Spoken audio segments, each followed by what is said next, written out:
Okay so hi all welcome to ASB academy. എല്ലാവർക്കും ASB അക്കാഡമിയുടെ പുതിയ വീഡിയോയിലേക്ക് സ്വാഗതം. സോ നമ്മുടെ BFAയുടെ ഡീറ്റെയിൽസ് ഓൾറെഡി നമ്മൾ കട്ട് ഓഫും കാര്യങ്ങളും എല്ലാം ലാസ്റ്റ് ഒരു വീഡിയോയിൽ നമ്മൾ എന്ത് ചെയ്യുന്നു ഡിസ്കസ് ചെയ്തിരുന്നു. സോ നമുക്ക് അറിയാനുള്ളത് BFAയുടെ നിയമന നില. നമുക്ക് അറിയാവുന്ന ഒരു കാര്യമാണ് BFA എന്ന് പറയുമ്പോഴത്തേക്ക് നമ്മൾ എപ്പോഴും കാണാറുള്ള പോലെ ഒരു മാസ് റിക്രൂട്ട്മെന്റോ കാര്യങ്ങളോ ഒന്നും നടക്കുന്ന ഒരു പോസ്റ്റ് അല്ല ഇതെന്ന് പറയുന്നത്. BFA എന്ന് പറയുന്നത് അല്ലേ, ഡിസ്ട്രിക്ട് വൈസ് ആണ് വേക്കൻസീസ് റിപ്പോർട്ട് ചെയ്യുന്നത്. അതിൽ പല ഡിസ്ട്രിക്റ്റിലെ വേക്കൻസീസ് തമ്മിൽ അങ്ങോട്ടും ഇങ്ങോട്ടും പല പല വ്യത്യാസങ്ങൾ കാണും.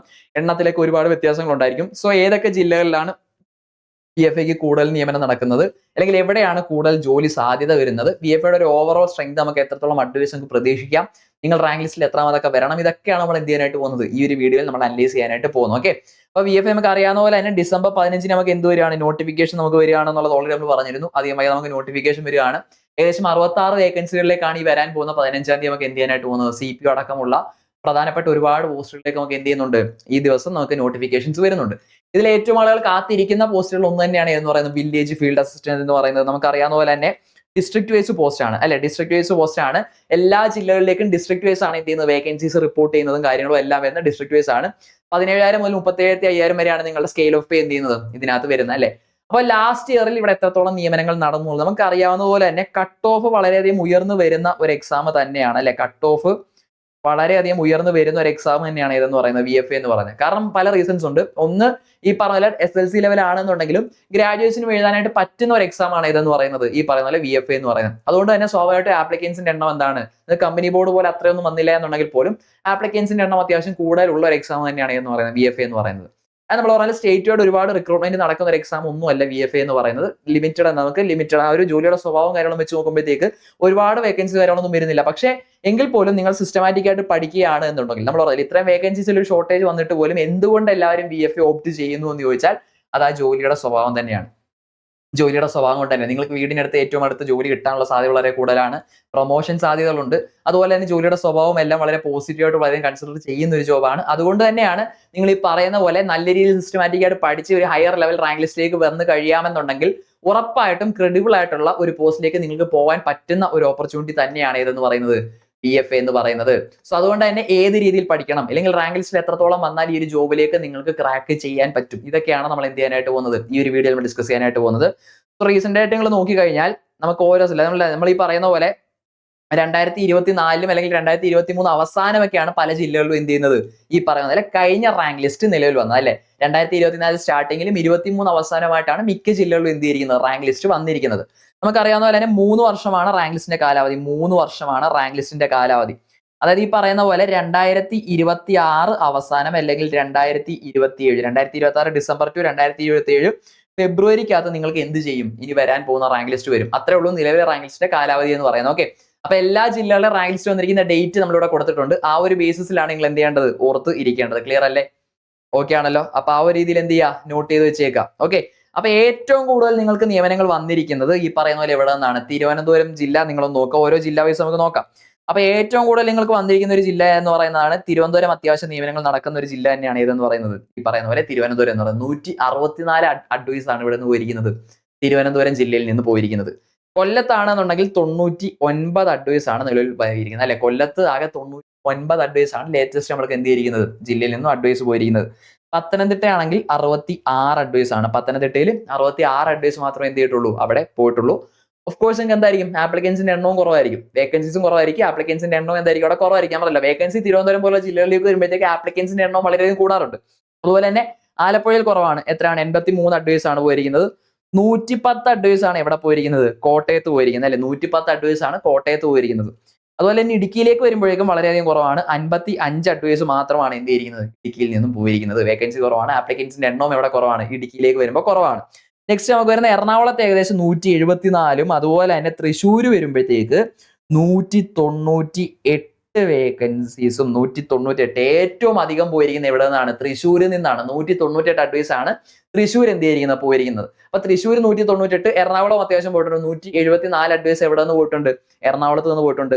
പാലക്കാട് ആണെങ്കിൽ 161 അഡ്വൈസും, മലപ്പുറത്താണെങ്കിൽ 159 അഡ്വൈസുമാണ് നിലവിൽ എന്ത് ചെയ്തിരിക്കുന്നത്, പോയിരിക്കുന്ന കാര്യം ഓർത്തിരിക്കുക. കോഴിക്കോട് 98 ആണ്. ഏറ്റവും കുറവ് വയനാടാണ്. ഏറ്റവും കുറവ് അഡ്വൈസ് പോയിരിക്കുന്ന ഏത് ജില്ലയിൽ നിന്നാണ്, വയനാട് നിന്നാണ് എന്നുള്ള കാര്യം ഓർത്തിരിക്കുക. അതുപോലെ തന്നെ കണ്ണൂരാണെങ്കിൽ 149 അഡ്വൈസ്, കാസർഗോഡ് ആണെങ്കിൽ 63 അഡ്വൈസും. ആകെ 1604 അഡ്വൈസ് ആണ് നിങ്ങൾ സ്റ്റേറ്റ് വൈഡ് നോക്കുകയാണെന്നുണ്ടെങ്കിൽ ഈ പറയുന്ന ഇതിന് BFA എന്ന് പറയുന്ന പോസ്റ്റിന് വരിക്കുന്നത്. അപ്പൊ നിങ്ങൾ നോക്കേണ്ട ഒരു കാര്യം, ഒരു ഡിസ്ട്രിക്ട് വൈസ് പോസ്റ്റ് എന്നുള്ള രീതിയിൽ നോക്കുമ്പോഴത്തേക്ക് ഇത് തീരെ കുറവാണ് എന്ന് നമുക്ക് പറയാനായിട്ട് പറ്റുമോ? ഇല്ല. ആപ്ലിക്കൻസ് അത്യാവശ്യം വന്നിരിക്കുന്നിടത്തെല്ലാം അത്യാവശ്യം എന്ത് ചെയ്തിട്ടുണ്ട്, അഡ്വൈസുകളും കാര്യങ്ങളും എല്ലാം പോയിട്ടുണ്ട്. സോ ഈ പറയുന്ന പോലെ റാങ്ക് ലിസ്റ്റിൽ ഏറ്റവും അവസാനത്തേക്ക് വന്നാൽ നമ്മൾ കിട്ടുമെന്ന് പ്രതീക്ഷിക്കുന്നതിനപ്പുറത്തേക്ക് നമ്മൾ സിസ്റ്റമാറ്റിക് ആയിട്ടുള്ള പഠനത്തിലൂടെ ഹൈ മാർക്ക് സ്കോർ ചെയ്യാനായിട്ട് തന്നെ നമ്മൾ ലക്ഷ്യം വെക്കേണ്ട ഒരു എക്സാം ആണ് ഏതെന്ന് പറയുന്നത് ഈ പറയുന്നത് പോലെ BFAയുടെ എക്സാം എന്ന് പറയുന്നത്. കട്ട് ഓഫ് നിങ്ങൾക്ക് അറിയാലോ, degree level graduates exam attend ചെയ്യുന്നത് കൊണ്ട് തന്നെ 7th ലെവൽ എക്സാം, നമുക്ക് 10th ലെവൽ എക്സാം ആയതുകൊണ്ട് തന്നെ ക്വസ്റ്റ്യൻസിന്റെ എന്തായിരിക്കും, ക്വസ്റ്റ്യൻസിന്റെ ഡിഫിക്കൽട്ടി ലെവൽ എന്ന് പറയുന്നത് കുറവ് തന്നെ ആയിരിക്കും. ഈ പറഞ്ഞ ഒറ്റടിക്ക് കയറ്റത്തില്ല, ഗ്രാജുവേറ്റ്സ് എഴുതുന്നുള്ളതുണ്ട്. സോ അവിടെ ആകെ ചെയ്യാൻ പറ്റുന്ന എന്താണ്, കട്ട് ഓഫ് ഉയർത്തുക എന്നുള്ളതാണ്. സോ കട്ട് ഓഫ് എന്തായാലും നിങ്ങൾക്ക് എന്ത് വരും, ഈ പറയുന്നത് 70-80 റേഞ്ചിലാണ് മിക്കയിടത്തും എന്ത് ചെയ്യുന്നത്, കട്ട് ഓഫും കാര്യങ്ങളും എല്ലാം വന്നിരിക്കുന്നത്. ഒരു ആവറേജ് എന്ന് പറയുന്ന ആ ഒരു റേഞ്ചിലാണ് നിങ്ങൾക്ക് വന്നിരിക്കുന്നത് അല്ലേ.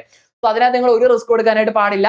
ഒരു എക്സ്ട്രാ എഫേർട്ട് നിങ്ങൾ എടുക്കേണ്ട ഒരു എക്സാം തന്നെയാണ് ഇതെന്ന് പറയുന്നത്, BFAയുടെ എക്സാം എന്ന് പറയുന്നത്. പക്ഷേ നിങ്ങൾ വേക്കൻസീസ് നോക്കുമ്പോൾ, ഒരു ഡിസ്ട്രിക്ട് വൈസ് പോസ്റ്റ് നോക്കുമ്പോൾ, അല്ലെങ്കിൽ ഇത്രയും ലിമിറ്റഡ് വേക്കൻസീസ് വരുന്ന ഒരു പോസ്റ്റ് നോക്കുമ്പോൾ നമുക്ക് അറിയാൻ പറ്റും 1604 അഡ്വൈസ് എന്ന് പറയുമ്പോഴത്തേക്ക് ചെറുതാണ് എന്ന് നമുക്ക് പറയാനായിട്ട് പറ്റുമോ? ഒരിക്കലും നമുക്ക് സാധിക്കില്ല. നമുക്ക് അത്യാവശ്യം എന്ത് ചെയ്തിട്ടുണ്ട്, അഡ്വൈസും കാര്യങ്ങളും എല്ലാം പോയിട്ടുണ്ട്. സോ കൃത്യമായിട്ട് പഠിച്ചു കഴിഞ്ഞാൽ, നല്ല രീതിയിൽ സ്ട്രാറ്റജിക് ആയിട്ട് ടൈം എക്സാം ഓറിയന്റഡ് ആയിട്ട് ഇപ്പോഴേ ഉള്ള പഠനം സ്റ്റാർട്ട് ചെയ്ത് കഴിഞ്ഞാൽ ഉറപ്പായിട്ടും നിങ്ങൾക്ക് ഏറ്റവും സേഫ് ആയിട്ട് എത്തിപ്പെടാൻ പറ്റുന്ന ഒരു ലിസ്റ്റ് തന്നെയാണ് ഇതെന്ന് പറയുന്നത്, വില്ലേജ് ഫീൽഡ് അസിസ്റ്റന്റ് എന്ന് പറയുന്നത് അല്ലേ. സോ ഈ ഒരു എക്സാമിന് വേണ്ടി നമ്മൾ പഠിക്കുമ്പോൾ നമ്മുടെ ഏറ്റവും വലിയ ഗുണം എന്ന് പറയുന്നത്, BFAയുടെ എക്സാമിന് നമ്മൾ ടാർഗറ്റ് ചെയ്യുകയാണെന്നുണ്ടെങ്കിൽ നമ്മൾ ഒറ്റ എക്സാമിന് വേണ്ടി മാത്രമല്ല നമ്മൾ ടാർഗറ്റ് ചെയ്യുന്നത് അല്ലേ. 2026 എന്ന് പറയുമ്പോഴത്തേക്ക് പ്രധാനപ്പെട്ട എല്ലാ ഡിഗ്രി ലെവൽ എക്സാംസും, സെക്രട്ടറി ടെസ്റ്റിന്റെ ഒഴിയുള്ള എല്ലാ ഡിഗ്രി ലെവൽ എക്സാംസും വരുന്നുള്ളൂ. അതുപോലെ തന്നെ 10th ലെവലും 7th ലെവലും നോക്കുമ്പോൾ നമുക്ക് village field assistant, Bevco LDC, company board LGS, ഇങ്ങനെ 3 പ്രധാനപ്പെട്ട എക്സാമുകൾ വരുന്നുണ്ട്. നിങ്ങൾ സിലബസ് കമ്പയർ ചെയ്ത് നോക്കുകയാണെന്നുണ്ടെങ്കിൽ അറിയാം, ഈ പറയാൻ പോകുന്ന BFA, Bevco LD, company board LGS എന്ന് പറയുന്നത് ഒരുപാട് ആൾക്ക് എഴുതാൻ പറ്റുന്ന എക്സാമുമാണ്. നിങ്ങൾക്ക് ഒറ്റ പഠനത്തിലൂടെ തന്നെ ക്രാക്ക് ചെയ്യാൻ പറ്റുന്ന എക്സാമുമാണ് ഈ 3 എന്നുള്ള കാര്യം നമ്മൾ മനസ്സിലാക്കുക. അപ്പൊ നമ്മുടെ ടാർഗറ്റ് എപ്പോഴും BFA ടാർഗറ്റ് ചെയ്യുമ്പോൾ, അല്ലെങ്കിൽ കമ്പനി ബോർഡ് LGS ടാർഗറ്റ് ചെയ്യുന്നവരാണെന്നുണ്ടെങ്കിൽ തന്നെ നിങ്ങൾ ആ ഒറ്റ പഠനത്തിലൂടെ നിങ്ങൾ എന്ത് ചെയ്യുക, ഈ 3 ബാച്ചുകൾക്കും വേണ്ടിയുള്ള, അല്ലെങ്കിൽ ഈ 3 എക്സാമുകൾക്കും വേണ്ടിയുള്ള പ്രിപ്പറേഷൻസ് ആണ് നിങ്ങൾ എന്ത് ചെയ്യേണ്ടത്, സ്റ്റാർട്ട് ചെയ്യേണ്ടത്. നമുക്ക് ഈ 3 കോഴ്സുകൾക്കും എക്സ്ക്ലൂസീവ് ബാച്ചുകളിലൂടെ ഉണ്ട്. മറ്റ് എക്സാമുകൾ എഴുതാത്തവരുണ്ടെന്നുണ്ടെങ്കിൽ നിങ്ങൾക്ക് വേണ്ടിയുള്ള എക്സ്ക്ലൂസീവ് ബാച്ച് ഉണ്ട്. പക്ഷെ നിങ്ങൾക്ക് ഈ പറഞ്ഞ 3-in-1 ബാച്ച്, ഒറ്റ പഠനത്തിലൂടെ നമ്മൾ ഒറ്റ എക്സാം ഫോക്കസ് ചെയ്യാതെ, ഈ എക്സാമുകൾ എന്ന് പറയുമ്പോൾ അറിയാലോ, കമ്പനി ബോർഡ് മാത്രം 3000+ വേക്കൻസീസ് ആണ് പറഞ്ഞിരിക്കുന്നത് അല്ലേ. അപ്പൊ ഇത്രയും വേക്കൻസി വരുന്ന ഈ 3 എക്സാമുകളും കൂടെ നിങ്ങളൊന്ന് കാൽക്കുലേറ്റ് ചെയ്ത് നോക്കിയാൽ BFAയുടെ വേക്കൻസി നമ്മളിപ്പോൾ പറഞ്ഞു കഴിഞ്ഞു. ഇത്രയും വേക്കൻസികൾ ടാർഗറ്റ് ചെയ്തു ഒരൊറ്റ പഠനത്തിലൂടെ ഒരു റാങ്ക് ലിസ്റ്റ് എങ്കിലും, ഒരു റാങ്ക് ലിസ്റ്റ് മിനിമം 3 നമ്മുടെ ടാർഗറ്റ് ആണ്. മിനിമം ഒരു റാങ്ക് ലിസ്റ്റിലെങ്കിലും വരാനുള്ള നിങ്ങളുടെ ഒരു ഗോൾഡൻ ഓപ്പർച്യൂണിറ്റിയാണ് 2026 ഈ ഒരു ബാച്ചിലൂടെ നിങ്ങൾക്ക് വരാൻ പോകുന്നത് അല്ലേ. സോ പലർക്കുമുള്ള കൺഫ്യൂഷൻ എന്ന് പറയുന്നത്, ഓപ്പർച്യൂണിറ്റി ഉണ്ട്, സമയമുണ്ട്, എന്ത് പഠിക്കണം എന്നുള്ള കൺഫ്യൂഷൻ ഉണ്ടായിരിക്കും. ഈ എന്ത് പഠിക്കണം എന്നുള്ളതിന്റെ കൂടെ തന്നെ എത്ര പഠിക്കണം, ഓരോ ദിവസവും എത്രത്തോളം കാര്യങ്ങൾ പഠിക്കണം, ഓരോ ദിവസവും എന്തെല്ലാം കാര്യങ്ങൾ പഠിച്ചു കഴിഞ്ഞാൽ നമുക്ക് പ്രോപ്പറായിട്ട് റിവിഷനും മറ്റു കാര്യങ്ങളും ചെയ്യാൻ പറ്റും.